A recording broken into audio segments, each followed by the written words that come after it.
नमस्कार बंधुरा आबारो चले एसेছি একটা হেলদি ওটসের রেসিপি নিয়ে। ওটস उपमा বা ওটস পোহা সকালের জলখাবারে চটজলদি কিন্তু এই ওটস उपमा বা ওটস পোহা বানিয়ে খেয়ে দেখতে পারেন। এই রেসিপিটি খেতে যেমন ভালো হয় সুস্বাদু তেমন কিন্তু খুবই স্বাস্থ্যকর, আর এটা বানানোও কিন্তু খুব সোজা, খুব তাড়াতাড়ি হয়ে যায়। আশা করছি আপনাদের ভিডিওটি ভালো লাগবে। যারা ওয়েট লস জার্নিতে রয়েছেন তাদের জন্য তো একেবারে পারফেক্ট এই রেসিপি। তাহলে চলুন শুরু করি আমার আজকের রেসিপি ওটস উপমা বা ওটস পোহা। ওটস উপমা বা ওটস পোহা বানাবার জন্য গ্যাসের ওপর কড়াই বসিয়ে দিয়েছি। কড়াইতে 2 চা চামচ সাদা তেল দিয়ে দিয়েছি। তেলটাকে খুব ভালোভাবে গরম করে নিয়েছি। তেলটা গরম হয়ে গেলে একটা ছোট সাইজের বাটির 1 বাটি কাঁচা বাদাম বা চীনা বাদাম দিয়ে দিলাম। বাদামটাকে হালকা করে একটু তেলের সঙ্গে ভেজে নেব। গ্যাসের ফ্লেমটাকে এই সময় মিডিয়ামে রেখেছি। মিডিয়ামে রেখে বাদামটা একটা হালকা কালার চলে এলে তুলে রেখে দেব।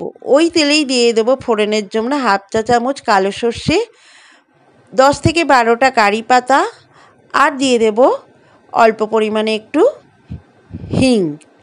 এই ফোড়নটা দিয়ে ফোড়নটাকে একটু ভাজা ভাজা করে নেব। গ্যাসের ফ্লেমটাকে এই সময় লো করে দিয়েছি। লোতে করে ফোড়নটাকে কয়েক সেকেন্ড একটু ভেজে নিতে হবে। ফোড়নটা থেকে যখন সুন্দর একটা গন্ধ বেরোবে তখন দিয়ে দেবো এখানে কাঁচা লঙ্কা কুচি। ঝালটা আপনারা আপনাদের পছন্দ মতো দেবেন। কাঁচা লঙ্কা কুচিটা হালকা নাড়াচাড়া করার পর দিয়ে দেবো এখানে আদা কুচি। আদা কুচি আর কাঁচা লঙ্কা কুচিটা নাড়াচাড়া করে নিয়ে একটা বড় সাইজের পেঁয়াজ কুচি আমি দিয়ে দিলাম। পেঁয়াজটাকে হালকা নাড়াচাড়া করব, খুব বেশি পেঁয়াজটাকে ভাজা যাবে না, হালকা একটু নাড়াচাড়া করে নেব।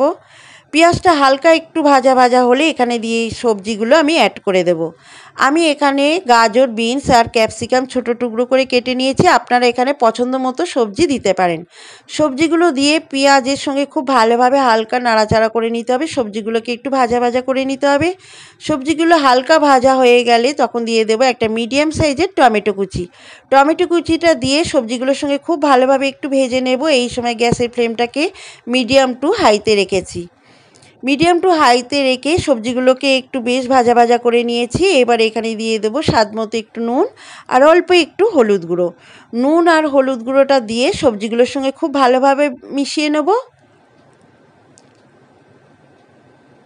নুন আর হলুদটা যখন সবজির সঙ্গে খুব ভালোভাবে মেশানো হয়ে যাবে তখন গ্যাসের ফ্লেমটাকে লো করে দেব। লো করে দিয়ে একটা ঢাকা দিয়ে দেব যাতে সবজিগুলো নরম হয়ে যায়। একটা ঢাকা দিয়ে 2 থেকে 3 মিনিট রেখে দেব সবজিগুলো নরম হওয়ার জন্য। 3 মিনিট পর আমি দেখাচ্ছি, দেখুন সবজিগুলো কতটা নরম হয়ে গেছে, সবজিগুলো সেদ্ধও হয়ে গেছে। এবারে সবজিগুলোকে আরেকটু নাড়াচাড়া করে দেব। নাড়াচাড়া করে দিয়ে এবারে এখানে দিয়ে দেব আমি ওটস। আমি এখানে 3 জনের মতো বানাচ্ছি তাই 2 বাটি ওটস দিলাম। আপনারা যতজনের জন্য বানাবেন সেই অনুপাতে সেই পরিমাণে ওটসটা দিয়ে দেবেন। ওটসটা দিয়ে খুব ভালোভাবে সবজিগুলোর সঙ্গে প্রথমে মিশিয়ে নিতে হবে। গ্যাসের ফ্লেমটাকে এই সময় মিডিয়াম টু লোতে রাখতে হবে, নাহলে ওটসগুলো পুড়ে যাবে। ওটসগুলো দেখুন সবজির সঙ্গে খুব ভালোভাবে আমার মেশানো হয়ে গেছে, একটু ভাজা ভাজা করে নেওয়া হয়ে গেছে। এবারে এখানে দেব হাতে করে একটু জল নিয়ে এইভাবে ছিটিয়ে দিতে হবে। এই 1/2 কাপ মতো জল হাতে করে নিয়ে ওপর থেকে এইভাবে ছিটিয়ে দিতে হবে। একেবারে জল ঢেলে দেওয়া যাবে না, তাহলে ওটসগুলো নরম হয়ে কিন্তু একদম পাতলা হয়ে যাবে, ঝরঝরে হবে না। তাই হাতে করে জল নিয়ে ছিটিয়ে ছিটিয়ে এইভাবে দিয়ে ওটসগুলোকে একটু রান্না করে নিতে হবে। ওটসগুলো বেশ খানিকক্ষণ রান্না করে নেওয়ার পর যে ভেজে রাখা বাদামটা আমি রেখেছিলাম সেটা দিয়ে মিশিয়ে দেব। দিয়ে আবার একটু ওটসের সঙ্গে খুব ভালোভাবে মিশিয়ে নিতে হবে। বেশ খানিক সময় নাড়াচাড়া করে এই সময় গ্যাসের ফ্লেমটাকে মিডিয়ামে রেখে একটু ওটসটাকে এইভাবে ঝরঝরে করে রান্না করে নিতে হবে। দেখুন একদম ঝরঝরে ওটসের উপমা বা ওটসের পোহা রেডি হয়ে গেল। এবারে গ্যাসের ফ্লেমটাকে অফ করে দেব। দিয়ে ওপর থেকে একটু পাতিলেবুর রস দিয়ে দিতে হবে ঠিক এইভাবে। বন্ধুরা গ্যাসের ফ্লেমটাকে অফ করেই কিন্তু এই পাতিলেবুর রসটা দেবেন। পাতিলেবুর রসটা খুব ভালোভাবে দিয়ে আবার একটু নাড়াচাড়া করে ওটসের সঙ্গে মিশিয়ে নেব। একদম তৈরি হয়ে গেল হেলদি একটা রেসিপি ওটসের উপমা বা ওটসের পোহা।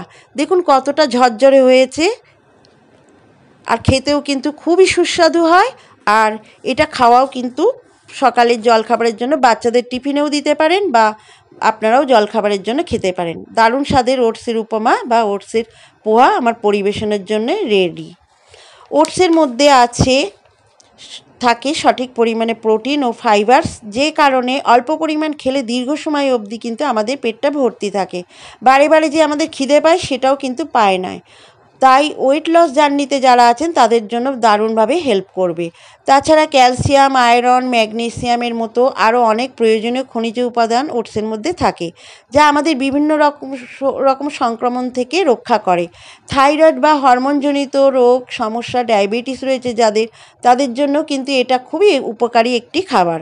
আপনারাও বাড়িতে এইভাবে ওটসের উপমা বা ওটসের পোহা বানিয়ে খেয়ে দেখুন। খেতে যেমন সুস্বাদু হয়, তেমন এটা খাওয়া ভীষণই স্বাস্থ্যকর। আমার এই ওটসের উপমা বা ওটসের পোহা রেসিপিটি যদি ভালো লাগে তো অবশ্যই একটি লাইক করবেন, আর ভিডিওটি দেখার জন্য সবাইকে অসংখ্য ধন্যবাদ।